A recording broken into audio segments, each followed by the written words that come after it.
how you guys gain 2 million users? I think speed matters. So we launched the YouTube, in case of YouTube Summary, we launched YouTube Summary right after ChatGPT came out. So we launched the first one a week later or within a few days. Newsletter writers or influencers started featuring our product. Because influencers are watching each other.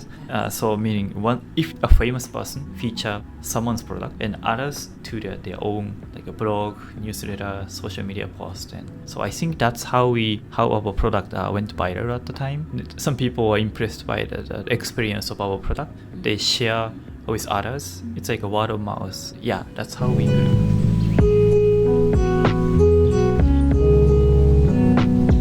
Let's get started. Thank you so much for attending our podcast today. Kazuki, how are you? I'm good. Hi, thank you for having me. Yes, actually, I already interviewed your co-founder, Kei, when I was in Tokyo. And then finally, I could interview the co-founder, Kazuki. So, Kazuki, could you please introduce yourself? What do you do in San Francisco? Hi, my name is Kazuki. I'm a co-founder of Grasp. So Grasp is a social curation bookmarking tools. So you can bookmark and highlight and take notes on the web. And based on the highlights and notes, we create your AI clone, a digital twin, so that you can ask your AI clone what you know about and what you want to learn from them. And also you can share your clone with others, like your friends, co-workers. So that's how we want to empower people, share more knowledge. Yes. Thank you. So, it sounds like helping to students, or what kind of main target do you have and do you imagine? So our core users are like content creators, like writers, newsletter writers, researchers, and also we have interest in like user groups like lawyers and also investors at venture capitalists, and also of course students are using it. And because for those people who consume a lot of information but want to keep the important parts somewhere and also share with their team, co-workers or groups, and those people use our product often. I see. So how did you come up with this idea? If you don't mind, please share the story. Yes. So this idea came from my near-death experience. So when I was 20, I had a subdural hematoma. The blood clot in my brain. At the time you were student? Yes. In Japan at the time. So, and right after I took a CT scan, doctor jumped into the room and told me you could go into cardiac arrest, meaning at any moment. So meaning my heart, lungs could stop at any moment. So I was scared. And thankfully I had a surgery and I'm fine now. But at the time I was so scared but wanted to leave something before I pass away and die, so that I could hopefully that remainings could help others, so that I could feel a sense of contribution to others, society, humanity. So then, since then, I have been thinking how I can do this while I'm, let's say, learning something, studying something. And so, that's how I got idea of Grasp. So that when you learn something, find interesting ideas, and people usually keep it in their private space. But why don't we share more so that others can learn from them and also get inspired by them? So, Thank you. Interesting. So when you were 20, you had to do brain surgery. So actually, my best friend also had a kind of a similar problem when she was young, and then after she finished surgery, she felt kind of easy to forget something, or it's difficult to remember something. I know your passion is if we come up with good idea, we don't need to keep, just want to share. And also what can I say, record everything, right? Yes. Like journaling or whatever favorite food or favorite movies. Your co-founder Kay is amazing log person. Yes. Yeah, so okay, so I felt like this function is helping to people who did kind of like a big surgery as well because they don't want to forget their super important memory when they are like young or family, right? Yes, I totally think so. And yes, and also when we learn something, when we encounter interesting ideas or quotes, thoughts, and something spark in our mind and in our brain, right? Sometimes, but people forget.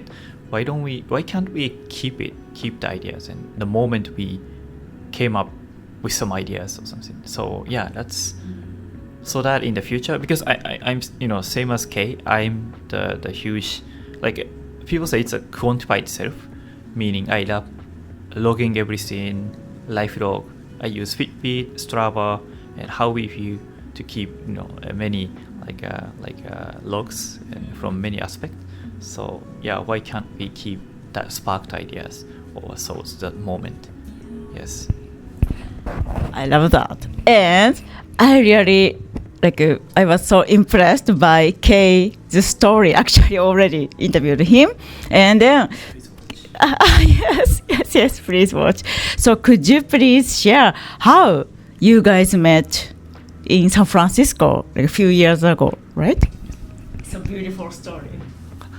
Yeah, I hope it's sorry, but yes. So I have been in San Francisco for 8-9 years now. So I went to college and master's program too. But so before Grasp, I was working at another startup. But before that, then I was working at a big tech company for the new project, and I was there. Then Kay joined later. Then that's how we met, and we worked together for a year or so at that company. Then when I started the previous company, eventually it didn't go well, but Kay joined another startup. Then it's our friend's company. Then Kay was it's like a logging the food log, meaning if you go eat out, and so you can take a photo and keep a log, and Kay was working at that company. And then my previous company didn't go well, so I was kind of devastated, but the founder of that company asked me to help the company, so I joined. So Kay and I worked again. So this time I joined later, but then I thought I was ready to start this company, Grasp. So I started the company. Then, so yeah, of course, I asked Kay to use our product, but because I know he's the person who loves logging, data, and I know he was keeping like the books he read and the movies he watched and something like that. So then Kay was actually the number one user, more than me, because I was coding, and so I was using my product every day at the time, but I needed to design and write the code, so I didn't have much time to actually read something at the time. So Kay was really using it every day, so impressed, and so I asked Kay, hey, why don't we work together? And yeah, so that's how we met and how we started working on Grasp. And besides working, Kay and I and some other friends do book club every week or every other weeks. Story. So because we love reading and learning from others' experience, and so we have been doing it for I think over 2 to 3 years now. 3-4 years. I forgot exactly. But yeah, we've read many books from many aspects. And, yeah. So I thought it was really natural for us to work together on this idea, because we are both of our the type of persons who keep logging something, keep tracking of our life activities, and also love reading, learning, and yeah, that's the story behind it. Amazing. So you guys had book club for 4 years, correct? Yes. Wow. So 4 years. How many kind of community member eventually? Did you guys? Do you remember? Yes, there's a funny story. So we started with 4 or 5 people in the beginning, and then now we have 3 people. Wow. I don't know, it's less, but it's really condensed and focused people. And, so it's a small. I mean, really private and small group. And, Private. Yeah. I see. Why did you decide to just as a private? Thank you. Actually, we share what we learn, and yes. So, but we just don't do like public streaming. So, but we record the session. I mean, we do over Zoom. So we record the session and then upload it to YouTube, and also we sometimes share the learnings on like some blogging services. And yes, I see. and also Yes. and also I import highlights on Kindle to Grasp, and so others can see what books I read, and yeah. Okay, so thanks to Book Club for 4 years, you could kind of like testing to use your like initial product, correct? Yes, because we are building the product that we really want, and so we are dog fooding every day. So yes. I love that. Okay, so my understanding, the first function of Grasp was highlighting and then sharing to other people, correct? Yes, so we started with like a browser extension, like a Chrome extension, Safari extension, and highlighting capabilities. So you can select the text and then highlight the text and add notes and so on. And then later we created like importing functions, importing highlights from other like platforms like Kindle, Pocket, Instapaper, and so on. And then so that's And then so highlighting is still the number one popular function, or as you mentioned, like Chrome, AI Chrome is the most popular. What do you think? So actually we have another product and a service, and so it's a YouTube summary with ChatGPT. So it has itself has I think over 2 million users now, I think. So that is thankfully or ironically, that is the number one product people use for sure, and because it's free and everybody can use it. And so besides that, highlighting is the second largest one, and the thirdest is like AI Chrome, people using it. And yes.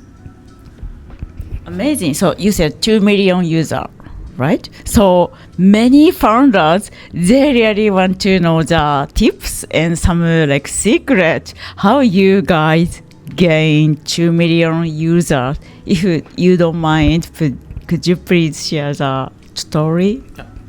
Yes. So YouTube Summary has 2 million users, and our main project Grasp has about over like 700,000 users, around 1 million users. Wow. And so how we grew, so I think speed matters. So Speed matter.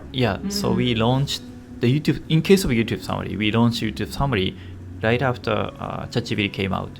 It was 2022. So we launched the first one a week later, or within a few days, and then some newsletter writers or influencers started featuring our product. Oh, this guy created this and this, because influencers are watching each other. So meaning if a famous person feature someone's product, and others maybe copy a similar format and list of items and products and to their own like a blog, newsletter, social media post. And so I think that's how our product went viral at the time. So and then like SEO works, and people since some people are impressed by the experience of our product, they share with others. It's like a word of mouth, and that's how we grew. Amazing, Kazuki. Thank you. So, thanks to first timing. Like you said, a few days after ChatGPT launched, you guys launched. This is amazing. Is this intention or like what can I not on purpose or like what can I say lucky? What do you think? So we are always looking for like interesting product and opportunities as a founder for sure, and as others do. And then so we know ChatGPT is great, and we are kind of expert at browser extension, Chrome extension. So we know how to build Chrome extension and how to spread it and how to incorporate or how to integrate with ChatGPT. So I think that was kind of our advantage for us, and timing was great, and we were lucky for sure. Amazing. And also thanks to influencer and early adopters, they did promote. So you guys didn't pay expensive money to like what can I say, advertising agency. So just like zero cost for advertising. But thanks to influencers, they did amazing, impressive. So so in 3 or 4 years since you guys started the company, do you have something difficult, challenging? So challenges?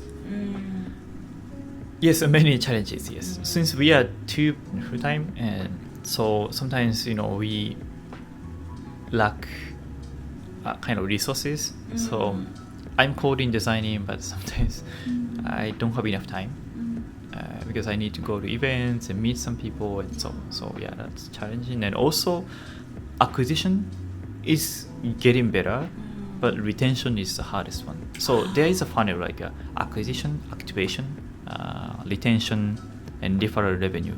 This is called AARRR model. So I think we figured out the acquisition part, I think, somehow. The activation is harder too, but eventually the people need to stick with the product and the community or service, right? So in that sense, the retention is the most important factor and component to grow. We have not too bad retention, but it's not great as other, let's say, like YouTube, social media, like a Twitter, Facebook maybe, so somewhere between. So we gotta improve the retention, and to do that we need to serve a better product experience. So that's the challenge, I think. Thank you. So like as a product manager / designer, so we learned the 3 important key elements. Like as a company growth, we have to care of like time, budget, and human resource. So you said time is kind of super important because you have to have several hats, right? And then how about the budget?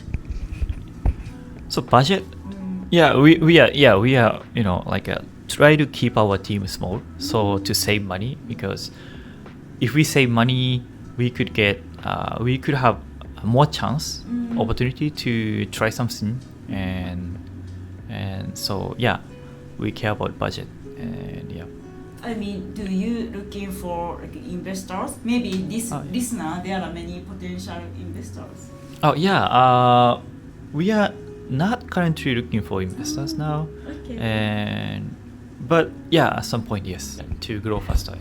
Amazing. How about human resource? For example, are you looking for like a AI engineer or specialist, or not really? Yeah, we are definitely looking for software engineers.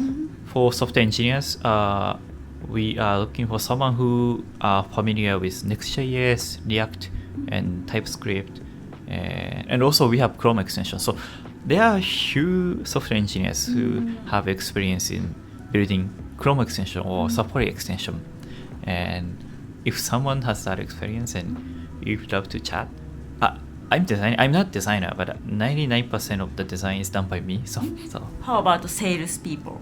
Salespeople, since we are consumer product now, so I think we don't specifically need a salesperson yet, But we are planning our B2B use case, meaning not many, but certain amount of users are using our product among their teammates, organizations in their team or organizational groups. So I think having that feature as a B2B plans, I think, that's the one thing we are thinking about. So At some point. Yes. Thank you. Okay, almost our last question. 2 questions. So please imagine if 80 years old Kazuki is coming to here by time machine, what he will say to you? What do you think? I have no idea, but keep working. Yeah, you will be great. I don't know if I live until 80, but yeah, I wish. Thank you. Yeah, I assume he compliments you because you do good work and life balance, right? Not much serious, but I love running. So I keep track of my running using Strava, so I can keep track running, and also I can share with friends, and also I can see how others are doing. So and I run every other day, I think 2 days, 3 days, and but not serious runner.